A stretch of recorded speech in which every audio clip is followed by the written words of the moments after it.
সাধারণ একটি অ্যাপেন্ডিসাইট অপারেশন করাতে হাসপাতালে গিয়েছিলেন এক কলেজ ছাত্রী, কিন্তু কয়েক ঘন্টার মধ্যেই নিভে যায় তার প্রাণ প্রদীপ। ফরিদপুরে এই মৃত্যুকে ঘিরে স্বজনদের অভিযোগ ভুল চিকিৎসা ও অবহেলার।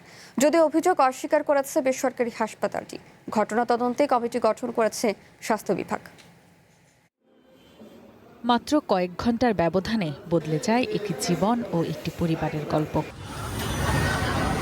তীব্র পেট ব্যথা নিয়ে সরকারি আলজারা হাসপাতালে ভর্তি হয়েছিল ফরিদপুর সরকারি ইয়াসিন কলেজের দ্বাদশ শ্রেণীর শিক্ষার্থী আয়েশা আরিফিন। ভবিষ্যৎ হোক নিরাপদ, বিনিয়োগ হোক বিশ্বস্ত, আর আমার পছন্দ সল্ট বে। ওয়েলকাম টু সল্ট বে। চিকিৎসকের পরামর্শে করা হয় অ্যাপেন্ডিসাইটিসের অপারেশন, কিন্তু অস্ত্রোপচারের পর থেকেই দ্রুত অবনতি হতে থাকে তার শারীরিক অবস্থার। পরে আইসিইউতে নেওয়া হলে শুক্রবার সকালে মৃত্যু হয় তার। স্বজনদের দাবি, অপারেশন ও পরবর্তী চিকিৎসায় অবহেলার কারণেই তার মৃত্যু হয়েছে।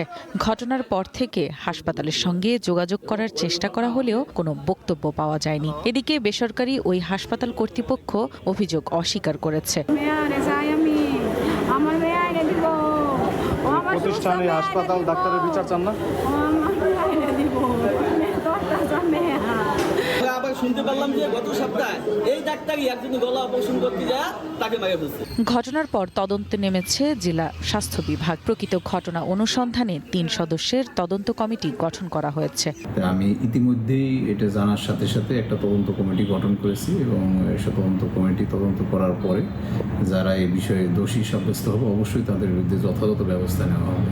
কারো গাফিলতি বা দায়িত্বে অবহেলার প্রমাণ মিললে আইনানুগ ব্যবস্থা নেওয়ার কথা জানিয়েছে স্বাস্থ্য বিভাগ। ওনাকে সভাপতি করে surgery consultant. One national desk.